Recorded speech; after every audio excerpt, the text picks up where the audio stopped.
Mga kabunyog mga kababayan, magandang araw po sa inyong lahat. Welcome po sa isa na namang episode ng ating talakayan dito po sa ating bagong segment, Ang Take Ko, Attack ni Attorney Ricky Tumuturco. Napapanood niyo po ito sa Attorney Ricky Tumuturco YouTube channel. Kung hindi po kayo nakasubscribe, subscribe na po kayo. Mayroon din po tayong Attorney Ricky Tumuturco Meta or Facebook page. Kung hindi pa po kayo nakafollow, follow na po kayo. So ito, ang segment kong ito mga kabunyog, marami kasing nagtatanong sa akin, Tony, anong take mo dito? Anong take mo dito sa isyung ito? Anong take mo sa nangyaring ito? Kaya gumawa na ako ng regular na segment. Ito na, ang take ko, attack ni Attorney Ricky Tumuturco. O ito, pag-usapan natin kung tungkol kay Loren. Lumabas na ngayon na yung napabalita nung isang araw na may mga galawan para palitan si Senate President Soto. Parang panibagong kudeta sa Senado. Lumabas na ngayon, kumpirmado. Kinumpirma mismo ni Senate President Soto, kinumpirma mismo ni Senate President pro tempore Ting Lacson na nagkaroon nga ng mga galawan. At ang di umano, ang galawan, kinausap si Senadora Loren Ligarda, nila Amy Marcos at ni Alan Peter Cayetano. Galing sa minorya yung dalawa, kinukumbinsi si Loren na kasama sa mayorya na lumipat, magbuo sila ng bagong mayorya. Ang gagawin ng Senate President si Loren. Si Loren. Kumbaga, para suportahan ni Loren yung galaw ng minorya, siyam sila sa minorya, lilipat si Loren. Pag lumipat si Loren, ano na sila? 10 na. Ay makukumbinsi na ngayon yung magkapatid na Bilyar. O di dalawa. O, pag lumipat yung magkapatid na Bilyar, ano na sila? 12 na. Pantay na ngayon kasi 24 ang senador. Lilipat na ngayon si Pia Cayetano. O di 13 na. Nalo na sila. So ibig sabihin, ganun sana. Ang kailangan lang nilang lumipat sa kanila ay si Loren. Pag lumipat na si Loren, lilipat na yung magkapatid na Bilyar. Lilipat na rin yung kapatid ni Alan Peter na si Pia. 13 na sila. Baka mahatak pa rin nila si Lito Lapid o kaya sa kasi JB Ejercito kasi kapatid yan ni Jinggoy. Kaya lang yun na nga, ang sabi nila Senate President Soto at saka ni Senador Ping Lacson, hindi naman daw pumayag si Loren, inayawan daw si Cayetano at si Amy. Ayaw daw ni Loren na ang makasama niya ay itong minoryang ito. Mukhang mas gusto ni Loren na kasama sila Soto sa sila Lacson kaysa makasama niya sila Marcoleta. Kaya hindi umubra. Pero ngayon, nagkakalat ang kampo nila Cayetano na ang lumapit daw sa kanila, kinukumbinsi sila na magkudeta na laban kay Soto, si Loren daw. Pero sabi ni Senador Ping Lacson, hindi. Malisyuso yan. Hindi totoo yan. Sinabi ni Loren na siya ang linapitan, hindi siya ang lumapit. O yan. Kaya maano na ngayon, mga kabunyog, lumalabas na ang katotohanan. Pero talagang kung lumipat si Loren sa minorya, matatanggal si Soto. Kasi si Loren, pag lumipat dun sa siyam, 10 na. O, pag nalaman na nila Bilyar na 10 na, lilipat na rin yung magkapatid na Bilyar. Malimbing naman yun di 12 na. Si Pia Cayetano naman, kung saan yung mayorya, doon yan. O, dahil may bago ng mayorya, sasama na si Pia Cayetano. Pero salamat at si Loren ay nanindigan. Ano sana yung pangkumbinsi kay Loren? Ang pangkumbinsi sana daw kay Loren, papayag ka ba niyan, Loren? Yung anak mo, kakasuhan. O, yung anak mo, iimbestigahan ang mga negosyo. Dapat umano ka. Pumalag ka. Sumama ka na sa amin. Sumama na daw si Loren kila Cayetano at Amy. Kapag sila na ang may hawak ng mayorya ng Senado, hindi na basta-basta magagalaw si Loren Ligarda at ang anak nito. Pero hindi pumayag si Loren. Siguro ang naiisip ng Loren, Ang makakasama niya sila Marcoleta, ang makakasama niya sila Ruben Padilla. Mas komportable naman, mas gusto naman ni Loren na kasama sila Tito Soto. Dati na silang magkakasama sa minorya eh. Sila Soto, sila Risa Hontiveros, si Lacson, si Mig Subiri, sila yung magkakasama dati sa minorya eh. Oh. Kaya hindi rin basta-basta iiwan ni Loren. Hindi rin basta-basta iiwan ni Loren. Kaya nung bandang huli, inamin na ni Cayetano. Sabi ni Cayetano, tinanong kung mayroon na ba silang numero. Sabi ni Cayetano, ni Alan Peter, sa ngayon daw, not today, hindi pa daw. Pero lagi naman daw yan yang ang minorya daw, lagi yang gumagalaw para mapalitan ang mayorya. Sila ang magmayorya. Pero sa ngayon, tinanggap naman ni Cayetano, wala pa. Hindi pa nila nakukuha ang bilang. Medyo kasi lalo na ngayon na nagkakaposisyonan talaga sa Senado eh. Pero mabuti na lang at sulid naman kay Soto yung mga kasamahan nila. Siyempre yung magkapatid na Tulfo, yan eh, Soto yan. Kasi Marcos yan eh. Suportado ng magkapatid na Tulfo ang administrasyon. Hindi yan sasama doon sa mayorya o sa minorya. Kila Marcoleta at kila Amy. Hindi yan sasama. Si si Lito Lapid, kung saan yung mayorya, doon siya. Kaya kung si Loren Legarda lumipat doon, nadagdagan sila, lilipat na rin yan si Lito Lapid kasi kung saan yung mayorya, doon siya. Pero sabi nga ni Senate President Soto, naniniwala siyang matibay pa rin ang liderato niya. Tapos nagpasalamat siya kay Loren dahil nanindigan ito na hindi sumama kila Cayetano at Amy. Hindi na maikakaila yan nila. Naalala nyo nung isang araw, dinidiscuss ko yan.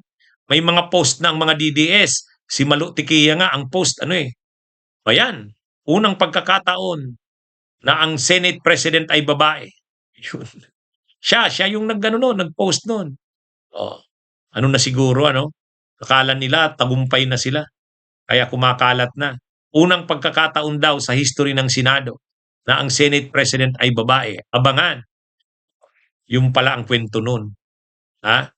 Yung pala ang kwento nun.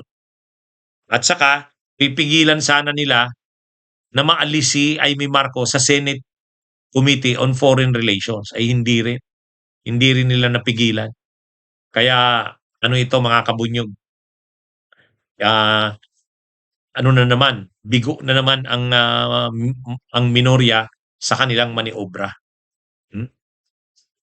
Mga kabunyog, mga kababayan, pag-usapan natin itong tungkol kay Madriaga. Grabe ang problema ng kampo ni Sara dito kay Madriaga. Matutuloy na ang impeachment ni Sara. Nakapag-file na yung mga complainants, 2 ng impeachment complaints. Ipapasa na yan sa Rules Committee, tapos sa Rules Committee, ipapasa sa Justice Committee. Pag nasa Justice Committee na yan, mga kabunyog, katulad nung nangyari ngayon, napanood naman natin, yung nangyari ngayon sa impeachment ni PBBM, ganyan din ang mangyari kay Sara. Ang una muna, sufficiency in form. Sa tingin nyo, hindi papasa sa sufficiency in form? Pasado yan. Yung kay PBBM nga, pasado yun. Pasado sa sufficiency in form. Sa substance, sufficiency in substance, kay Sara, ay pasado rin yan. Pasado yan. Kung kay PBBM, siyempre maraming kongresista sa Justice Committee, Marcos. So hindi nila hahayaan na si Marcos ma-impeach. Kaya yung sufficiency in substance, magbubutuhan bukas, papatayin na yan bukas, sa tingin ko lang. Pero kay Sara Duterte, papasa yan sa sufficiency in form, papasa sa sufficiency in substance. Makakarating yan sa hearing.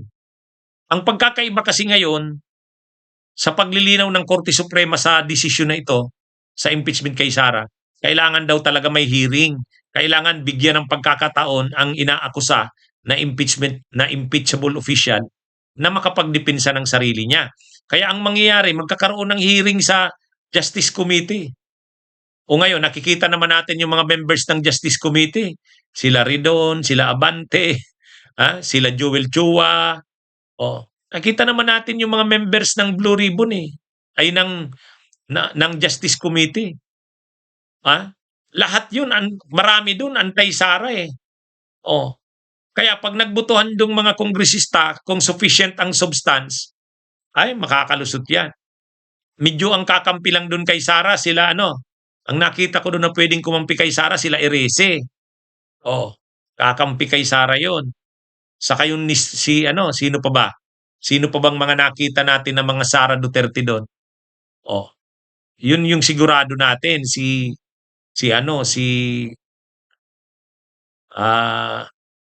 Egay Erese.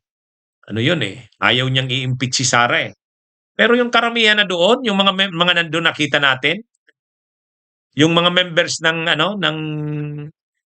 Justice Committee, sila sila Bel Zamora, sila Luistro, Beatrix, si Kate Flores, sino yon yung si Rudes Gutierrez, lahat yun buboto para sa impeachment ni Sara. Kaya sa tingin ko talaga makakalusot sa Justice Committee ng House. At pag nakalusot sa sa committee yung sufficiency in substance, yung kay Sara sufficient in substance, maghihiring.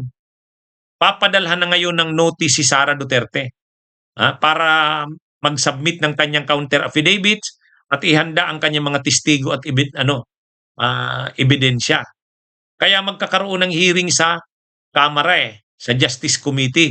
Sa tingin ko ipapatawag itong si Madriaga. Pag pinatawag si Madriaga, maghaharap sila ni Sara, malaking problema yan. Hindi kaya nila Sara yan si Madriaga. Kaya sa ngayon, problema ng kampo ni Sara si Madriaga. Ano ito na napapansin natin, natataranta na ang kampo ni Sara. Dahil nga, si Madriaga wala yan doon sa unang impeachment complaint na final. Ngayon, nandyan na si Madriaga. Sabi pa naman ng abogado ni Madriaga na si Attorney Palad, hindi daw nagbago ng stand si Madriaga.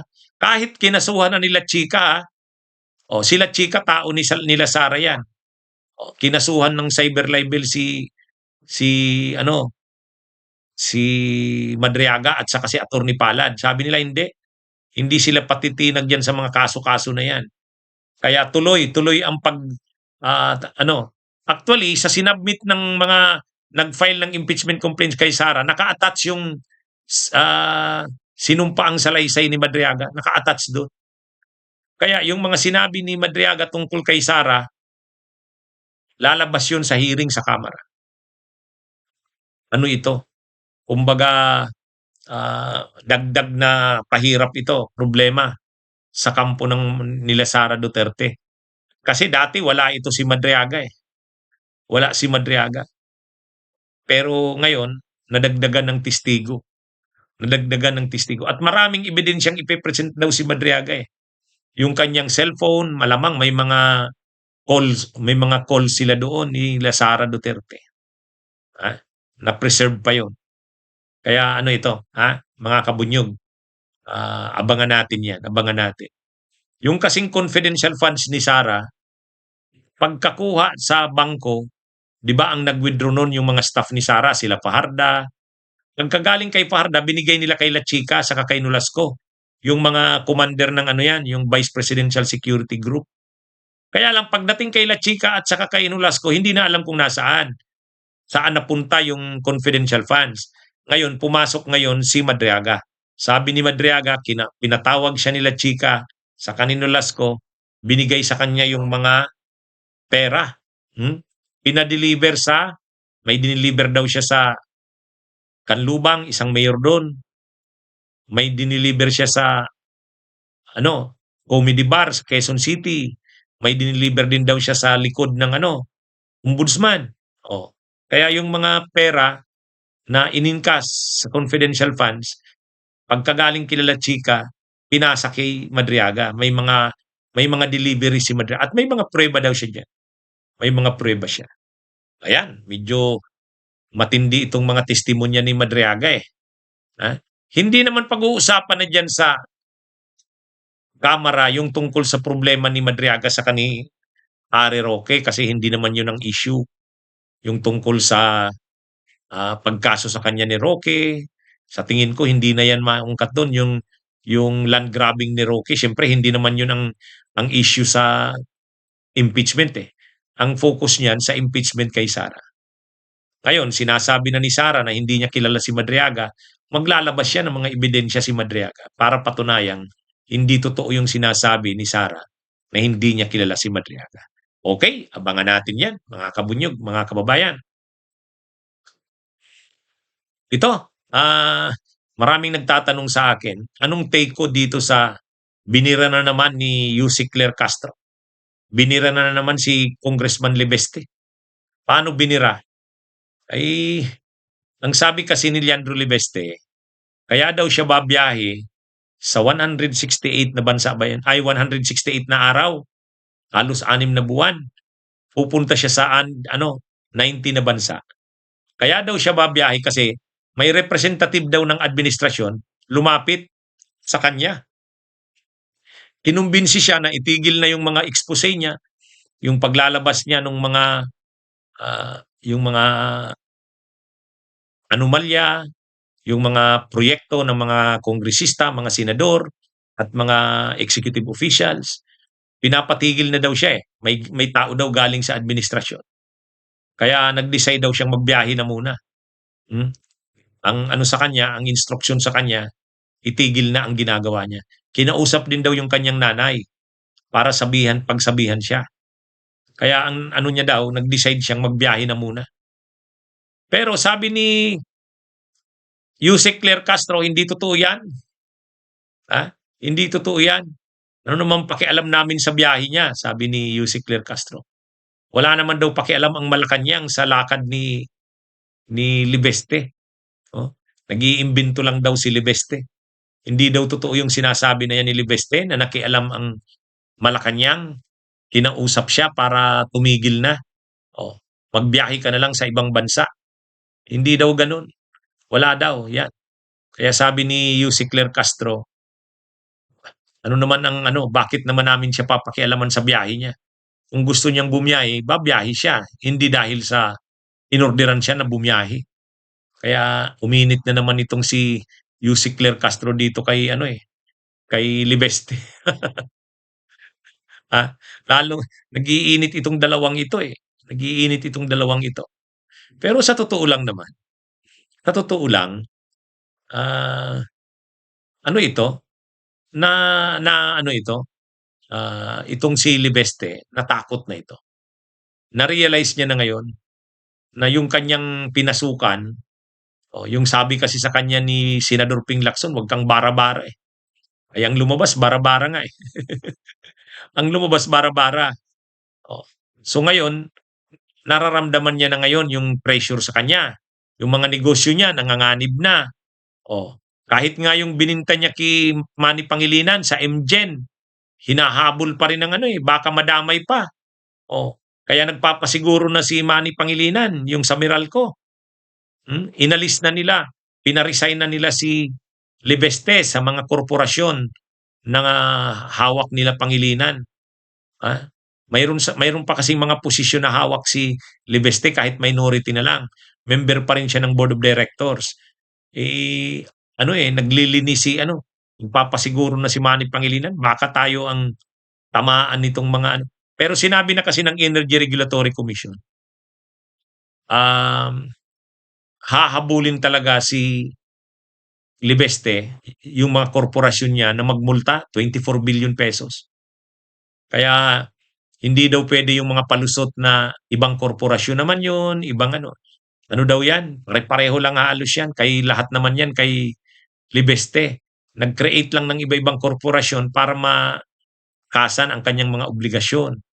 Pero sabi ng ERC, hindi uubra yung mga layering na yan ng iba-ibang mga korporasyon.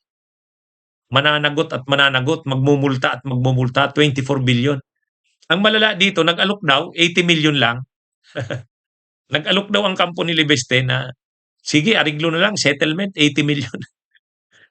24 billion ang penalty sa'yo, aarigluhin mo sa 80 million. Kaya medyo ramdam na talaga ni Libeste na namumroblema na siya. Namumroblema. Kaya siguro sinabihan ng kanyang nanay, umalis ka na muna. Kasi mag-iimbestiga na ang Kamara eh. Oh. Yung House Committee on Legislative Franchises, mag-iimbestiga na eh. Ano ang iimbestigahan ng House Committee on Legislative Franchises? Eh di ba binigyan siya ng prangkesa yung sa solar para sa bayan? 25 years ang binigay. Tapos hindi naman nag-operate. Ibig sabihin, binigyan ka ng prangkesa, pribilehiyo na nga yung binigay sa iyo. Tapos hindi mo naman inoperate yung korporasyon na binigyan ng prangkesa. Eh ano 'yon? Magpapaliwanag talaga 'yon itong si Libeste sa bagay na 'yan. Kaya kaliwa't kanan ngayon ang problema niya, ah, tatakasan ito para para lumabas na siya, hindi kahiya-hiya. Ang pinapalabas niya, prinersure siya ng Malacanang, kinausap siyang lumabas na muna ng bansa. 'Yun ang palusot ni Libeste. Pero mahirap yan, mahirap paniwalaan 'yan. Tama si Yussi Clear Castro. Okay, magandang araw sa inyong lahat mga kabunyog, mga kababayan.